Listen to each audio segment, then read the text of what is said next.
कैसे आप लोग? ठीक है। ठीक, हम लोग भारतीय संविधान पढ़ रहे हैं, इंडियन कॉन्स्टिट्यूशन पढ़ रहे हैं ना। उसमें हमने कल मूल अधिकार शुरू किया था। मूल अधिकार का हमने पहला भाग देखा था और पहले भाग में हमने केवल ये जानने का प्रयास किया कि मूल अधिकार होता क्या है, किस भाग में है, कितने अनुच्छेद हैं, कौन कौन से मूल अधिकार होते हैं और जो भी मूल अधिकार समाप्त कर दिया गया उसके बारे में हम लोगों ने देखा था। और मूल अधिकारों का उद्देश्य क्या है इसके बारे में हम लोगों ने देखा था। साथ ही साथ मूल अधिकार करते क्या हैं, किस प्रकार वो विधि का, ऐसी विधि जो मूल अधिकार के विपरीत है वो किस प्रकार उसे निबंधित करते हैं, इसके बारे में भी हम लोग देखे थे। और हम 2 अनुच्छेद देखे थे। पहला अनुच्छेद हो गया अनुच्छेद 12 और दूसरा देखे थे अनुच्छेद 13। अनुच्छेद 12 में राज्य की परिभाषा दी गई थी और अनुच्छेद 13 में क्या दिया गया था, विधि की परिभाषा दी गई थी।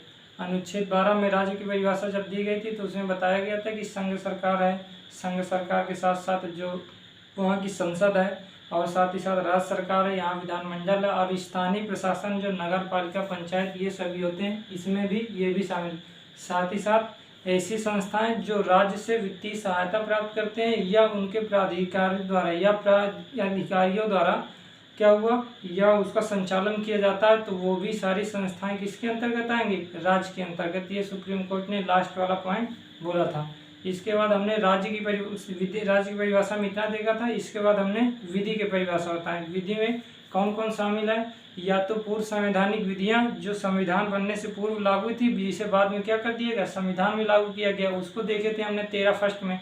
13 सेकंड में देखे थे कि कोई भी विधि जो संसद पारित करती है जो मूल अधिकारों के विपरीत है या उसके विरुद्ध उतना भाग जितना विरोध या विपरीत है वो क्या होता है, शून्य घोषित हो जाएगा या निरस्त घोषित हो जाएगा। लेकिन थर्ड में हमने देखा था कि राष्ट्रपति द्वारा जारी किया गया कोई भी अध्यादेश ये भी विधि के अंतर्गत आता है। संसद द्वारा बनाया गया, विधानमंडल द्वारा बनाया गया कोई भी कानून ये भी विधि के अंतर्गत आता है। कोई भी नोटिस हो गया, कोई भी रूल हो गया, रेगुलेशन हो गया, कोई भी आर्डर हो गया या कोई कस्टम या प्रथा हो गई तो वो भी किसके अंतर्गत आता है, वो भी विधि के अंतर्गत आता है। इनमें से कोई भी जो मूल अधिकारों को क्या करते हैं, सीमित करते हैं या उनके विरुद्ध हैं, वो सभी क्या हो जाएंगे, खारिज कर दिए जाएंगे। कौन खारिज करेगा, सुप्रीम कोर्ट। विधि कौन बनाता है, संसद बनाती है। तो हम यहाँ तक कल देख चुके थे। आज हम कल हमने प्रकार भी देखे ना कि मूल अधिकारों के 6 प्रकार होते हैं, 7वां निरस्त कर दिया गया है। तो जो मूल अधिकारों के 6 प्रकार बताया गया, तो जो पहला प्रकार था वो क्या था, समानता का अधिकार। समानता के अधिकार में हमने कहा कि कोई बात नहीं की थी, केवल ये कहा गया था कि समानता का अधिकार होता है और उसमें कितने अनुच्छेद, 14 से 18 अनुच्छेद, 5 अनुच्छेद उसमें शामिल किए गए हैं। आज हम अनुच्छेद 12 और 13 को समाप्त कर ही चुके हैं कल। आज उससे आगे बढ़ते हुए हम समानता के अधिकार में जाते हैं और समानता के अधिकार में जो अनुच्छेद 14 है हम आज पूरी तरह से उस पर बात करेंगे। अगर टाइम अत्यधिक नहीं होगा तो हम अनुच्छेद 15 के बारे में भी इसी में बात कर लेंगे। इसके बाद हम 16, 17 इसी तरह आगे बढ़ते जाएंगे और कंप्लीट बताया जाएगा, इसमें कोई परेशानी नहीं होगी। ठीक, आइए हम लोग देखते हैं। तो आगे शुरू किया जाए। ठीक है, हम लोग समानता के अधिकार से शुरू करते हैं। ठीक, आइए अब लिखिएगा आप लोग। हम लोग पहला अधिकार क्या बताया गया था कि हमारा जो पहला अधिकार है वो है समानता का अधिकार। कौन है, समानता।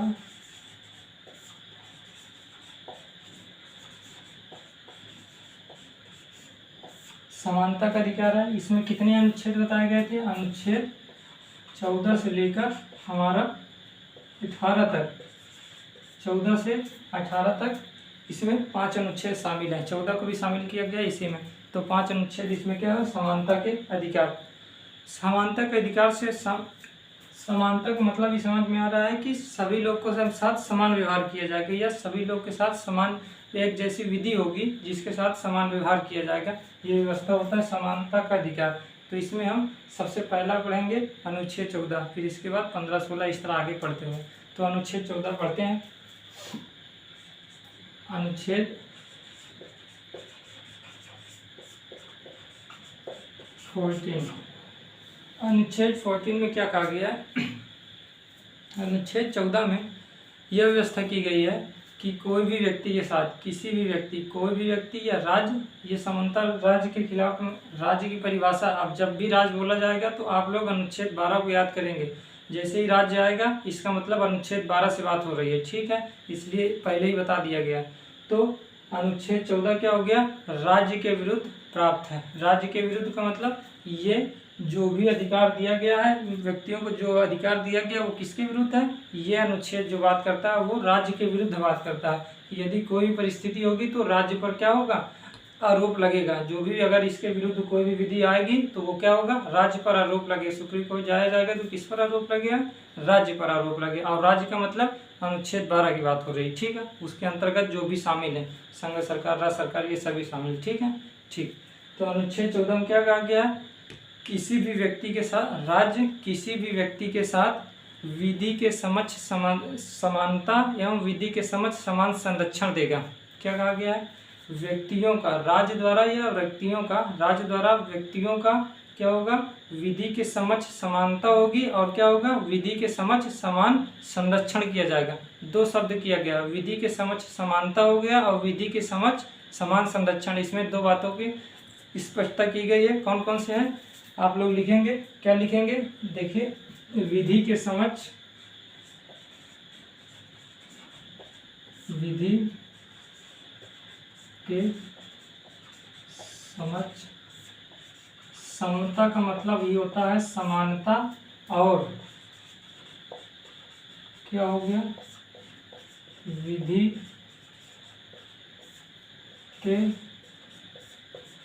समक्ष समान संरक्षण की बात की गई। विधि के समक्ष समता और विधि के समक्ष समान संरक्षण की बात की गई कि किसी भी व्यक्ति के साथ, राज्य किसी भी व्यक्ति के साथ विधि के समक्ष समता करेगा और साथ ही साथ विधि के समक्ष समान संरक्षण करेगा। ये व्यवस्था किसमें की गई है, अनुच्छेद 14 में। तो आइए इसका मतलब समझ लेते हैं कि विधि के समक्ष समता क्या होती है और विधि के समक्ष समान संरक्षण क्या होता है। केवल हम लोग ये नहीं पढ़ेंगे कि अनुच्छेद 14 में केवल क्या लिखा गया, बल्कि इसका मतलब भी क्या होता है हम लोग ये भी देखेंगे। इसलिए हो सकता है कि काफ़ी बड़ा रहे, अनुच्छेद 14 में बड़ा हो जाए, लेकिन ये है कि स्पष्टता आ जाएगी। अगर अनुच्छेद 14 के बारे में पढ़ रहे हैं तो उसके बारे में संपूर्ण जानकारी हो जाएगी। न केवल परीक्षा के लिहाज से बल्कि एक जागरूक नागरिक को भी अपने अधिकार तो मालूम होने ही चाहिए कि आखिर अधिकार क्या है और अधिकार में क्या वर्णित है। केवल और केवल ये जान लेना नहीं कि विधि के समक्ष समता होगी, बल्कि इसमें क्या प्रावधान अंदर किया गया है इसको भी जानना बहुत जरूरी है। इसलिए आप लोग अच्छे से देखिएगा और जो भी हो इसको लिखते जाइएगा, ठीक है, ठीक। तो विधि के समक्ष समान समता होगी और विधि के समान संरक्षण होगा। ये किसमें कहा गया, अनुच्छेद 14। इसमें दो बात कहा गया, एक हो गया विधि के समक्ष समता हो गई और दूसरी बात हो गया विधि के समक्ष समान संरक्षण। दो बातों पर गौर करना। तो हम लोग पहले देखेंगे विधि के समक्ष समता, इसके बाद हम लोग देखेंगे विधि के समक्ष समान संरक्षण। तो पहले हम लोग क्या करें, विधि के समक्ष समता देख लेते हैं, फिर विधि के समक्ष समान संरक्षण देखते हैं, ठीक है, ठीक। इसमें हम विधि के समक्ष समता की बात करते हैं। इसमें क्या कहा गया है, विधि के समक्ष समता की बात करते हैं। विधि के समक्ष समता का मतलब ये होता है समानता। विधि के समक्ष समानता, विधि के समक्ष समानता, इसका मतलब यही होता है, ठीक है। तो इसमें क्या वर्णित किया गया देखें, जो इसमें पहला बताया गया है, इसमें क्या कहा गया कि विधि के समक्ष समानता कैसे होगी, तो उसके बारे में बताया गया है कि किसी भी व्यक्ति को किसी प्रकार का विशेषाधिकार नहीं दिया जाएगा। क्या कहा गया है कि कोई भी विशेषाधिकार किसी भी व्यक्ति को नहीं दिया जाएगा। इसका मतलब ये हुआ कि विशेषाधिकार की अनुपस्थिति होगी। जहाँ विधि के समक्ष समता होगी वहाँ विशेषाधिकार की क्या होगी, अनुपस्थिति होगी। देखिए फर्स्ट पॉइंट क्या होगा कि विशेषाधिकार की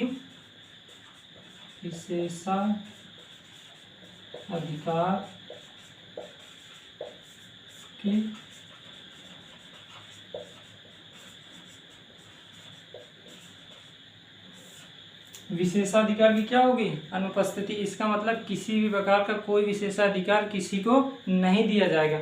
इसका मतलब विधि के समक्ष समता, जहाँ पर विशेषाधिकार के क्या होगा, विशेषाधिकार की अनुपस्थिति होगी, वहाँ क्या होगा, विधि के समक्ष समता होगी, ठीक है। दूसरा लिखिएगा, इसमें कहा गया कि विशेषाधिकार की अनुपस्थिति तो हो गई कि चलिए विशेषाधिकार नहीं दिया जाएगा, लेकिन यदि विधि बनी है तो इसका हमको संरक्षण भी तो होना चाहिए कि क्या इसके साथ व्यवहार किया जाएगा। तो इसमें यह कहा गया है कि साधारण विधि, जितनी भी विधियां हैं, साधारण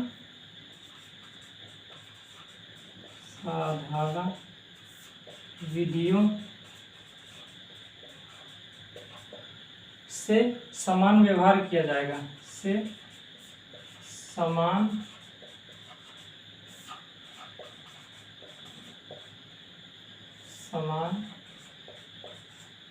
व्यवहार किया जाएगा।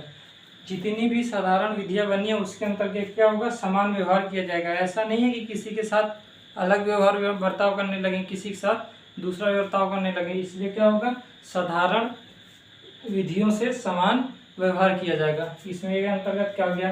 तीसरा देखिए, तीसरे में क्या कहा गया कि विधि के समक्ष सभी लोग बराबर हैं। इसमें क्या कहा गया है कि सभी लोग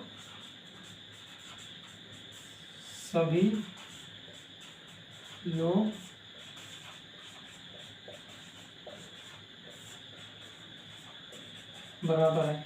इसमें कहा गया कि विधि के समक्ष सभी लोग बराबर है। इसका मतलब क्या हुआ, कोई भी गरीब होगा, कोई भी अमीर होगा या कोई भी धनवान होगा, वो सभी क्या होंगे, वो सभी विधि के समक्ष समान होगा। किसी प्रकार को कोई विशेषाधिकार नहीं दिया जाएगा, चाहे अमीर हो, चाहे गरीब हो, चाहे कर्मचारी हो, चाहे प्रधानमंत्री हो, सभी लोगों के लगे क्या होगा, समान व्यवहार किया जाएगा विधि के समक्ष। तो ये तीन बातें स्पष्ट की गई है। वो क्या हुआ, विधि के समक्ष समता के बारे में। ठीक है, विधि के समक्ष जो समता है वो कहाँ से लिया गया, वो ब्रिटेन से लिया गया। ये जो पूरा वाक्य है, ये एक वाक्य है ना, विधि के समक्ष समानता एक वाक्य हुआ। तो क्या हुआ, ये जो वाक्य है वो कहाँ से लिया गया, इंग्लैंड से लिया गया। कहाँ से लिया गया, इंग्लैंड या ब्रिटेन या यूनाइटेड किंगडम, कुछ भी कहा जाए, वो कहाँ से लिया गया है, ब्रिटेन से लिया गया है। विधि के समक्ष समता ये कहाँ से लिया गया, ब्रिटेन से लिया गया है। ठीक है, ठीक। दो प्रकार की प्रवृत्तियां होती हैं, किसी भी कानून में दो प्रकार की प्रवृत्तियां पाई जाती हैं। कौन कौन से, एक होता है सकारात्मक, एक होता है नकारात्मक। सकारात्मक और नकारात्मक क्या है, इसके बारे में हम थोड़ा देखते हैं, क्योंकि यहाँ पास हम बात करेंगे विधि के समक्ष समता होगी तो वहाँ पास नकारात्मक एवं सकारात्मक दोनों प्रकार के प्रभाव आएंगे, दोनों प्रकार के विचार आएंगे। तो किस प्रकार की विचारधारा में ये शामिल है, तो उसके बारे में देखते हैं। तो कोई भी विधि में अगर होगा तो सकारात्मक एवं नकारात्मक दोनों हो सकता है, या कोई विधि होगी, ये विधि तो है, तो वो भी क्या होगी, या तो सकारात्मक या तो नकारात्मक। इसका मतलब क्या होता है कि यदि सकारात्मक होगा, इसका मतलब ये होगा कि राज्य उत्थान की बात करेगा। राज्य क्या करेगा, जो निर्बल व्यक्ति हैं या वंचित व्यक्ति हैं उनके बारे में उत्थान की बात करेगा। लेकिन यदि नकारात्मक की बात हुई तो वो क्या होगा, उसमें राज्य क्या करेगा, चाहे वंचित वर्ग हो या ना हो, सभी के साथ समान व्यवहार किया जाएगा, किसी के साथ किसी प्रकार का भेदभाव नहीं किया जाएगा। जबकि सकारात्मक में क्या होगा, भेदभाव किया जाएगा, सकारात्मक में भेदभाव किया जाएगा, क्योंकि उत्थान की बात की जाएगी। जो वंचित वर्ग होंगे, वंचित वर्ग का मतलब जैसे अनुसूचित जाति, अनुसूचित जनजाति, पिछड़ा वर्ग हो गया, ये सभी लोगों को क्या किया जाएगा, उत्थान की बात की जाएगी। तो ये विचार क्या कहलाता है, सकारात्मक विचार कहलाता है। लेकिन नकारात्मक विचार का मतलब ये होता है किसी के बारे में कोई उत्थान की बात न की जाए, सभी लोग बराबर हैं, हमसे इससे मतलब नहीं है, कोई भी व्यक्ति है, हम किसी के उत्थान के बारे में बात नहीं करेंगे, बल्कि सभी लोग बराबर होंगे। तो इस तरह के विचार जो लेके चलते हैं वो नकारात्मक विचार होता है। तो जो ये विधि के समक्ष समता है, ये एक प्रकार का नकारात्मक विचार है। इसमें दूसरे क्या लिखेंगे, ये ब्रिटेन से लिया गया है, और क्या हुआ, यह एक नकारात्मक विचार है,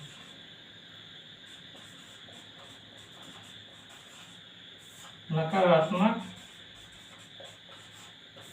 विचार है। तो आप लोग सकारात्मक और नकारात्मक देख लिए, अगर नहीं समझ में आया तो पीछे रिवाइंड करिएगा, और इसके बाद क्या हुआ, आप समझिएगा कि नकारात्मक और सकारात्मक क्या कहा, समझ में आ जाएगा। ठीक है, ठीक। तो ये इतनी बातें हो गई विधि के समक्ष समता के बारे में। ठीक है, तो इसमें किसी प्रकार के सभी लोग बराबर होंगे, चाहे अमीर हो चाहे गरीब होंगे, इसलिए क्या होगा, नकारात्मक है। क्योंकि गरीबों, अगर गरीब है तो उनके उत्थान की बात करनी चाहिए, चूंकि ये उत्थान की बात नहीं कर रहा है, इसलिए क्या है, नकारात्मक विचार। कोई दिक्कत नहीं, ठीक है,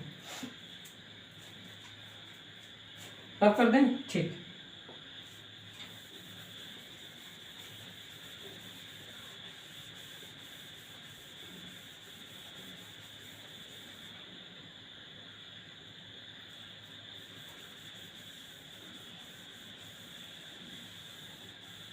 ठीक, अब हम दूसरी पार्ट की बात करें। ये तो हो गया विधि के समक्ष समता के बारे में। अब क्या होगा, विधि के समक्ष समान संरक्षण के बारे में। ठीक है, ठीक, अब डालें विधि के समक्ष समान संरक्षण। यहाँ क्या होगा, समान संरक्षण लिख रहे हैं, आप लोग लिखिएगा विधि के समक्ष समान संरक्षण।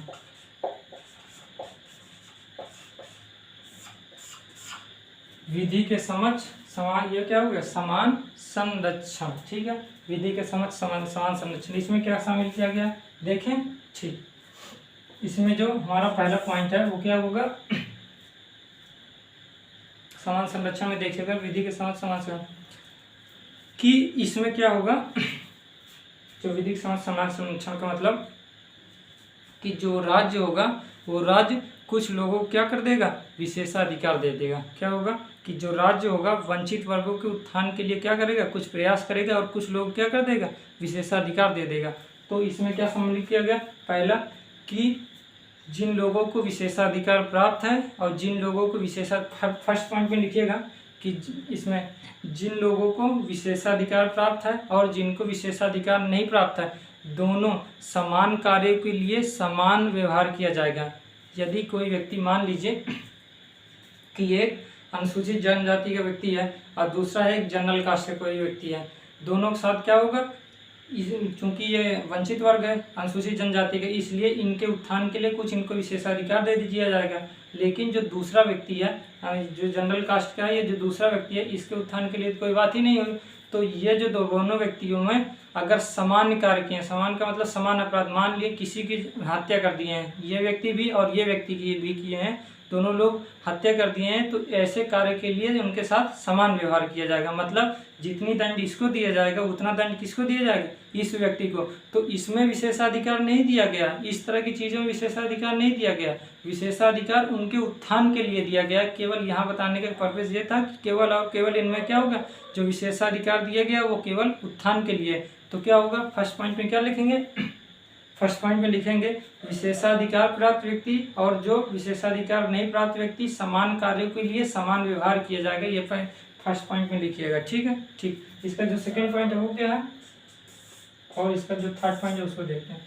सेकंड पॉइंट क्या है, सेकंड पॉइंट में ये कहा गया है कि समान विधियां तो बनाई जाएंगी। ठीक है, हम मानते हैं कि समान विधियां बनाई जाएंगी, इसमें कोई परेशानी नहीं है। कोई व्यक्ति है, समान विधि से किसको परेशानी हो सकती, हाँ, जो लोग वंचित वर्ग हैं उनको थोड़ा बहुत परेशानी होगी, इसलिए राज्य ये प्रयास करता है कि उनके उत्थान के लिए समय समय पर कार्य किया जाए, नई नई योजनाएं लाई जाती हैं। तो इसलिए जो प्रक्रिया किया गया कि ये जो सेकंड है, ये सेकंड में ये व्यवस्था कर दिया गया कि समान विधि तो होगी लेकिन समान व्यवहार कैसे किया जाएगा। तो कहें समान विधि के साथ समान विधि के साथ सामने क्या होंगे, सभी लोग समान होंगे। क्या होगा, इसके साथ इसमें क्या होंगे, सभी के साथ समान व्यवहार किया जाएगा। इसमें क्या कहा गया, इसमें क्या कहा गया, विशेषाधिकार व्यक्ति और बिना विशेषाधिकार व्यक्ति दोनों के साथ क्या होगा, समान कार्य के लिए समान व्यवहार किया जाएगा। इसमें क्या होगा, सभी लोगों के लिए समान व्यवहार किया जाएगा। ठीक है, ये हो गया समान कार्य के लिए समान व्यवहार। सेकेंड में क्या करेंगे, समान कार्य के लिए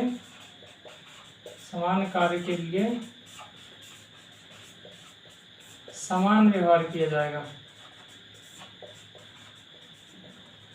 समान व्यवहार किया जाएगा। ठीक है, पहले में समान कार्य के लिए विशेषाधिकार और ना विशेषाधिकार के लिए समान कार्य के लिए, इसमें समान कार्य के लिए समान अधिकार समान व्यवहार किया जाएगा। कोई भी व्यक्ति होगा अगर समान कार्य के लिए है तो समान उनके साथ व्यवहार किया जाएगा। दूसरा क्या है, तीसरा क्या है, दूसरा तो हो गया। तीसरे में ये व्यवस्था कर दी गई कि कोई भी व्यक्ति है अगर समान विधि है तो उनके लिए समान कानून आवश्यक है। क्या कहा गया कि समान व्यवहार के साथ समान कानून भी होने चाहिए। इसमें क्या कहा गया, समान व्यवहार के साथ तो होना चाहिए, साथ ही साथ समान नियम भी होने चाहिए। थर्ड में क्या होगा कि समान व्यवहार के साथ समान नियम भी होने चाहिए। ठीक, कोई परेशानी तो नहीं है, इतना ही है। समान संरक्षण, विधि के समझ समान संरक्षण में इतनी बातें ये हो गई कि उसके अंदर क्या किया गया था। अब समान संरक्षण की बात करें, ये कहाँ से लिया गया है, वो ये विचार कहाँ से लिया गया था, ब्रिटेन से लिया गया था। लेकिन समान संरक्षण का जो विचार लिया गया वो कहाँ से लिया गया, अमेरिका के संविधान से लिया गया। कहाँ से लिया गया, अमेरिका के संविधान से लिया गया। और ये कैसा विचार है, चूंकि वो नकारात्मक विचार था, राज्य वंचित वर्गों के उत्थान के लिए कोई प्रयास ही नहीं करता था। इस कारणवश विधि के समक्ष ये समान समता है वो क्या थे, नकारात्मक विचार है। लेकिन इसमें क्या हो गया, राज्य उत्थान की बात करता है, मतलब राज्य जो होता है वो वंचित वर्गों के उत्थान की बात करेगा। इसका मतलब क्या होगा कि अलग अलग परिस्थितियों में अलग अलग कानून या संरक्षण दे सकता है। राज्य क्या कर सकता है, अलग अलग कानून में अलग अलग संरक्षण या क्या संरक्षण या विधि बना सकता है। तो इसमें क्या होगा, ये एक प्रकार से क्या होगा, सकारात्मक विचार है। जिसमें भी राज्य उत्थान की बात करना शुरू कर दे, जिसमें भी वंचित वर्गों के उत्थान की बात राज्य करना शुरू कर दे, वो सभी क्या होंगे, सकारात्मक विचार। तो ये कौन सा विचार है, वो तो नकारात्मक था, ये कौन सा है, सकारात्मक। सकारात्मक ये आया हुआ प्रश्न है, ये आया हुआ प्रश्न है कि ये समान संरक्षण सकारात्मक विचार है या नकारात्मक विचार है। पीसीएस के पेपर में देखिएगा तो ये प्री में आया हुआ क्वेश्चन है। तो ये क्या हुआ, सकारात्मक विचार है। ठीक है, ठीक, इतना हो गया। ये हमारा विधि के समझ समान समता और विधि के समझ समान संरक्षण, केवल इतना था। ठीक, आगे देखें क्या, ठीक है, रब करें ना, ठीक है।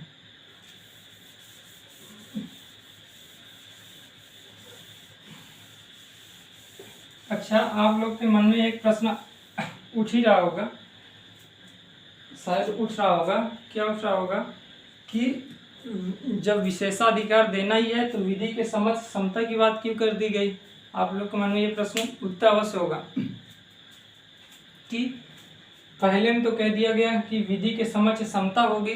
चलिए हम मान लिए कि विधि के समक्ष सभी लोग समान होंगे, परंतु विधि के समक्ष समान संरक्षण में विशेषाधिकार देकर इसका उल्लंघन नहीं कर दिया गया। ये प्रश्न उठा होगा कि इसमें तो विशेषाधिकार दे दिया और इसमें कह दिए सभी व्यक्ति समान है। नहीं, देखिए समान संरक्षण वंचित वर्गों के उत्थान के लिए बात करता है, लेकिन इसमें भी जो पिछड़ा वर्ग होगा, मान लेते हैं पिछड़ा वर्ग में कोई बहुत धनवान व्यक्ति है और कोई मान लेते हैं पिछड़ा वर्ग में धनवान का मतलब मान लिया कोई सरकारी सेवा है, मान लिया किसी भी नौकरी में है, ठीक है, या वो पेशेवर या मान लिए व्यापार करता है या इंजीनियर है, कोई व्यक्ति है, तो वो व्यक्ति पिछड़ा वर्ग में तो आता है, परंतु उसकी क्या हो गई, स्थिति ठीक हो गई। यदि स्थिति ठीक हो गई तो क्या उनको भी विशेषाधिकार दिया जाना चाहिए, उनको विशेषाधिकार तो नहीं दिया जाना चाहिए क्योंकि उनकी स्थिति ठीक है। विशेषाधिकार किसे दिया जाना चाहिए, जो वंचित वर्ग है, तो वंचित वर्ग का है, लेकिन वो लोग क्या हो गए, वो उनका क्या हो गया, विकास हो गया, तो उन लोगों को इसमें शामिल किया गया, उनको विशेषाधिकार में नहीं शामिल किया गया, बल्कि किसमें शामिल किया गया, विधि के समक्ष समानता में शामिल किया गया। इस कारणवश दोनों को शामिल किया गया है। ठीक है, ठीक, आइए आगे देखें। आगे देखिए थोड़ा बहुत, बस ये इतना ही था, आप लोग जितना लिखना था इतना ही लिखेंगे। इसके बाद कुछ जानने की चीज़ है, केवल सुनना है कि क्या बात है। इसके बारे में काफ़ी सुप्रीम कोर्ट में डिबेट चलती रही कि विधि के समक्ष समानता और विधि के समक्ष समान संरक्षण में ये सब कॉन्ट्राडिक्शन, अंतर विरोध उत्पन्न होता रहा है। एक व्यक्ति है जिनका नाम था एवी डाइसी, वो क्या थे, ब्रिटेन के न्यायविद हैं।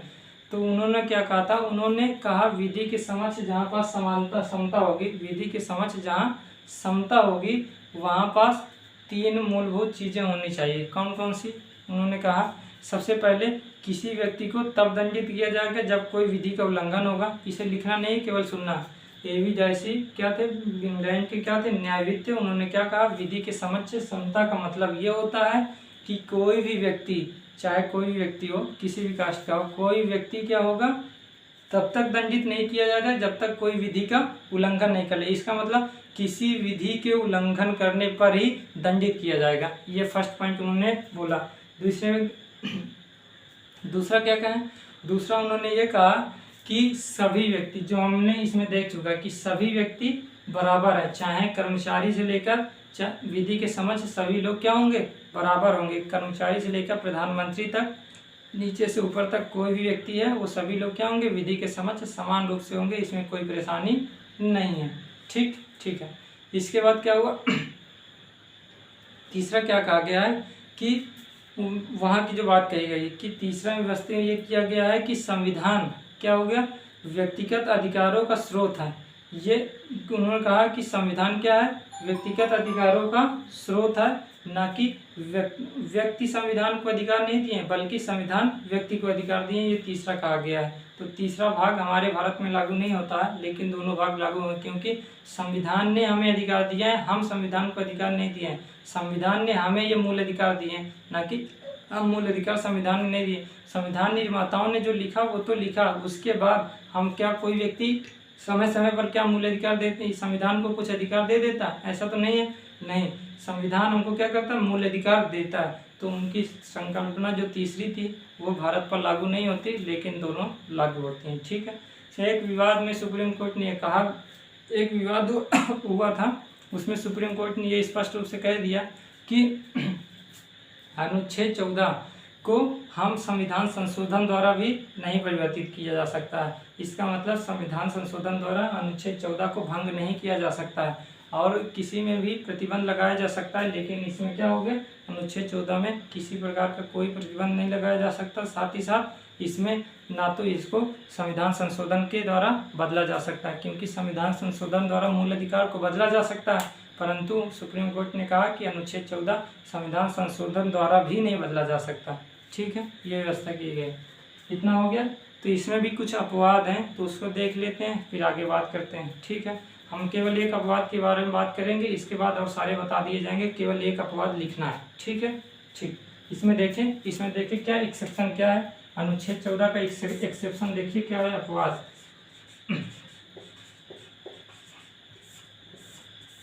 सभी अनुच्छेद हम जितने भी पढ़ेंगे, इसमें जितने भी अनुच्छेद 14 हो गया, अनुच्छेद 15 हो गया, 16 हो गया, सब में कुछ ना कुछ रिस्ट्रिक्शन अवश्य लगाए गए, प्रतिबंध अवश्य लगाए गए, या प्रतिबंध होंगे या अपवाद होंगे अवश्य। तो इसलिए इसमें भी क्या होगा, अपवाद। अपवाद क्या है, आइए हम देखते हैं।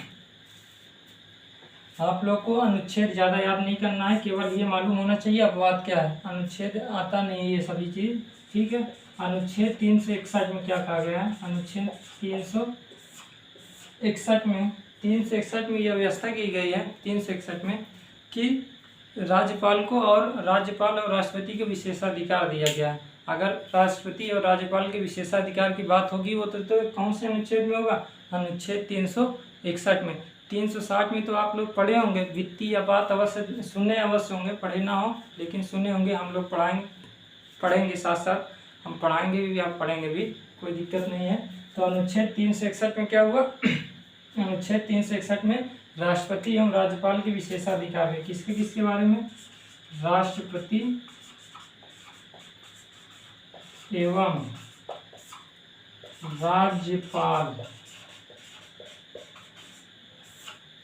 के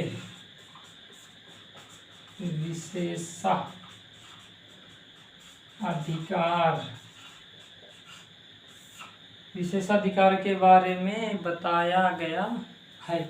ठीक है, तो अनुच्छेद क्या कहा गया है कि राष्ट्रपति, अनुच्छेद 361 में राष्ट्रपति एवं राज्यपाल के विशेषाधिकार के बारे में बताया गया। इसमें क्या कहा गया, लिखते जाइएगा। अब आप लोग लिखेंगे, ठीक है। इसमें फर्स्ट पॉइंट क्या लिखेंगे, इसी में अनुच्छेद 361 में जो फर्स्ट पॉइंट लिखेंगे क्या लिखेंगे, लिखिए। इसमें क्या क्या है कि राष्ट्रपति या राज्यपाल अपने कार्यकाल के दौरान, मतलब कार्यकाल के दौरान जब तक वो पद में बने हुए हैं, राष्ट्रपति कोई है जो अपना पद धारण किया हुआ है, राज्यपाल भी है कोई अपना पद धारण किया, तो क्या लिखेंगे कि राष्ट्रपति एवं राज्यपाल अपने कार्यकाल के दौरान किए गए किसी भी कार्य के लिए या दिए गए किसी भी निर्णय के लिए किसी भी न्यायालय में किसी प्रकार से जिम्मेदार नहीं होंगे। किसमें कहा गया है, अनुच्छेद 361 फर्स्ट में क्या कहा गया है, इसमें यह कहा गया है कि राष्ट्रपति एवं राज्यपाल अपने कार्यकाल के दौरान किए गए किसी भी कार्य के लिए या दिए गए किसी भी निर्णय के लिए किसी भी न्यायालय में जिम्मेदार नहीं होगा। ये फर्स्ट में कहा गया है। तो आप लोग एक्सेप्शन में फर्स्ट में क्या लिखें, लिख लिए ना, ठीक है। सेकंड में लिखिए, इसी में सेकंड में लिखिए, केवल यही अपवाद लिखाएंगे और इससे सारे बता दिए जाएंगे। अनुच्छेद दूसरा क्या कहा गया, ठीक है। इसमें 361 में जो दूसरा पॉइंट है वो क्या है कि राष्ट्रपति एवं राज्यपाल के विरुद्ध किसी भी न्यायालय में, राष्ट्रपति एवं राज्यपाल के विरुद्ध किसी भी न्यायालय में, चाहे हाई कोर्ट या निचली अदालत या सुप्रीम कोर्ट, किसी भी अदालत में ना तो किसी प्रकार की आपराधिक कार्यवाही चालू की जाएगी और ना ही क्या किया जाएगा, ना ही चालू की जाएगी, ना ही चालू रखी जाएगी। इसका मतलब पहले से भी अगर चालू है तो वो समाप्त कर दी जाएगी, यदि चालू करना है तो वो चालू भी नहीं होगी। तो इसमें कहा क्या गया, राष्ट्रपति एवं राज्यपाल के विरुद्ध किसी भी न्यायालय में आपराधिक कार्रवाई न चालू की जाएगी और ना ही चालू रखी जाएगी। अर्थात अगर कोई पहले से भी आपराधिक कार्रवाई चालू है तो वो बंद कर दी जाएंगी, वो चालू नहीं रखी जाएंगी। ये हो गया सेकेंड में। थर्ड में क्या कहा गया, ठीक है, थर्ड में देखिए इसी 361 थर्ड में क्या कहा गया। थर्ड में नहीं कहा गया है, मतलब मैं पॉइंट में लिखा रहा हूँ, ठीक है। राष्ट्रपति एवं राज्यपाल अपने कार्यकाल के दौरान, राष्ट्रपति एवं राज्यपाल अपने कार्यकाल के दौरान किए गए, इसमें लिखना है, अब राष्ट्रपति एवं राज्यपाल अपने कार्यकाल के दौरान किए गए व्यक्तिगत सामर्थ्य से कोई भी कार्य के लिए दीवानी मामला जारी किया जा सकता है। राष्ट्रपति एवं राज्यपाल अपने कार्यकाल के दौरान किए गए व्यक्तिगत सामर्थ्य से के विरुद्ध क्या किया जाए, दीवानी मामला जारी किया जा सकता है। दीवानी मामला क्या होगा, अभी बता रहे हैं। दीवानी मामला जारी किया जा सकता है, परंतु इसके बारे में 2 महीना पहले राष्ट्रपति या राज्यपाल को सूचना देना अनिवार्य है। ये किसमें कहा गया, थर्ड में कहा गया। दीवानी मामला क्या होता है, दीवानी मामला ऐसे मामले होते हैं जो सभी धन से संबंधित होते हैं। परिवार से भी संबंधित हो सकता है, धन से संबंधित हो सकता है, संपत्ति से संबंधित हो सकता है। ये सारी संपत्ति, ये सभी किसमें आते हैं, दीवानी मामले। तो राष्ट्रपति यदि राष्ट्रपति भी तो घर जाता है, उसकी भी तो फैमिली है, उसकी भी तो जमीन जायदाद है, तो कुछ ना कुछ मामला हो सकता है। तो दीवानी मामला उनके खिलाफ जारी किया जा सकता है, परंतु उसके लिए 2 महीना पहले क्या होगा, उनको अवगत कराना होगा। अवगत कराएंगे तब क्या होंगे, इसके बारे में तब हम आगे बात की जाएगी, तभी सुप्रीम कोर्ट में हम जा सकते हैं या किसी भी न्यायालय में हम जा सकते हैं। तो ये था हमारा अनुच्छेद 361 के अंतर्गत ये प्रावधान किए गए थे, जो अपवाद के रूप में। अपवाद और भी हैं, अब हम लिखेंगे नहीं, केवल उसके बारे में बात करेंगे, ठीक है। ठीक, रफ कर दें, मतलब लिखे ही क्या है जो रफ करेंगे, लेकिन ठीक। देखिए हम लोग देखेंगे क्या है, अब इसमें और अपवाद हैं। अपवाद को लिखना नहीं है, केवल क्या करना है, हम लोग को केवल सुनना है, केवल समझने के लिए है, ये केवल लिखने के लिए नहीं। और ना ही कभी आया है, जो पूछा गया था ये इसी से प्रश्न पूछा गया था, इसके बाद नहीं पूछा गया, तो उसके बारे में हम लोग देखेंगे। क्या देखेंगे, देखें, ठीक है। आगे क्या है सुनिएगा कि अनुच्छेद 105 में, अनुच्छेद किसमें, आपको लिखना नहीं है, अगर लिखना चाहें लिख सकते हैं। अनुच्छेद 105 में क्या कहा गया, शायद आप लोग सुने होंगे, संसदीय विशेषाधिकार की बात की गई। अनुच्छेद 105 में क्या कहा गया, संसदीय विशेषाधिकार की बात की गई। विशेषाधिकार का मतलब संसद को कुछ विशेष अधिकार दे दिए गए, वो विशेष अधिकार क्या है, आइए देखें। कि संसद के अंदर या संसदीय समिति में, संसद के अंतर्गत कुछ कार्य करने के लिए समिति बनाई जाती है, तो ठीक है। संसद के अंदर या संसद के अंदर किसी भी समिति में कोई भी व्यक्ति, जो भी संसद है वहाँ का, जो भी सांसद है वहाँ का, जो सांसद बैठे होते हैं, कोई भी सांसद क्या कर सकता है, किसी भी सांसद द्वारा दिए गए किसी भी मत के लिए, किसी भी सांसद द्वारा दिए गए किसी भी मत के लिए क्या होगा, किसी भी न्यायालय में कार्यवाही जारी नहीं की जाएगी। आप लोग फिर से सुनिएगा, अनुच्छेद 105 में क्या कहा गया है कि संसद के अंतर्गत या संसदीय समिति के कार्यों के लिए दिए गए किसी सांसद द्वारा दिए गए किसी भी निर्णय के विरुद्ध क्या होगा, किसी भी न्यायालय में कोई कार्यवाही नहीं की जाएगी। मान लिए कि कोई विधेयक आया, हम उस पर विरोध पर भी मत दे सकते हैं, उसके पक्ष में और विपक्ष दोनों में क्या हुआ है, मत दे सकते हैं। तो उस मत के लिए कि हमने विपक्ष में मत दिया, तो इस मत के लिए कि हमने कोई विधि आई और उसके लिए विधेयक पारित होने के लिए आया और उसके विरुद्ध हमने क्या कर दिया, हमने मत डाला कि हम इसमें विपक्ष में मत डाल दिया कि हम यह विधि नहीं चाहते हैं, तो इसके विरुद्ध कोई भी व्यक्ति जाकर क्या करेगा, सुप्रीम कोर्ट या हाई कोर्ट में किसी प्रकार की याचिका दायर नहीं कर सकता। ये क्या कहा गया अनुच्छेद 105 में, ठीक है। अनुच्छेद 194 में क्या कहा गया, वो विधानमंडल के बारे में, यही चीज़ विधानमंडल के बारे में क्या है कि विधानमंडल एवं विधानमंडल समिति जितनी भी समितियां हैं के कार्यों के लिए दिए गए किसी भी मत के लिए कोई भी व्यक्ति क्या होगा, जिम्मेदार नहीं होगा। कोई व्यक्ति का मतलब जो अंदर बैठे हैं, जो वहाँ के विधायक हैं, विधायक लोग जो भी क्या करेंगे, मत देंगे, उसके लिए किसी भी न्यायालय में क्या होंगे, जिम्मेदार नहीं होंगे। ये किस में कहा गया, अनुच्छेद 194 में कहा गया है। ठीक है, ठीक। इसके बाद एक व्यवस्था और की गई है, किसमें, 361 का में अनुच्छेद, इसी में एक अपवाद है, वो कौन सा है, 361 का में। शायद ये अपवाद आप लोग सुने होंगे, अवश्य सुने होंगे, ज़्यादातर मामला आता रहता है, ज़्यादातर पेपर में ये चीज़ आता रहता है कि अनुच्छेद 361 क्या है, क्या है, क्या है, इसके बारे में ज़्यादातर चर्चाएं होती रहती है। शायद हो सकता है आप लोग सुने होंगे।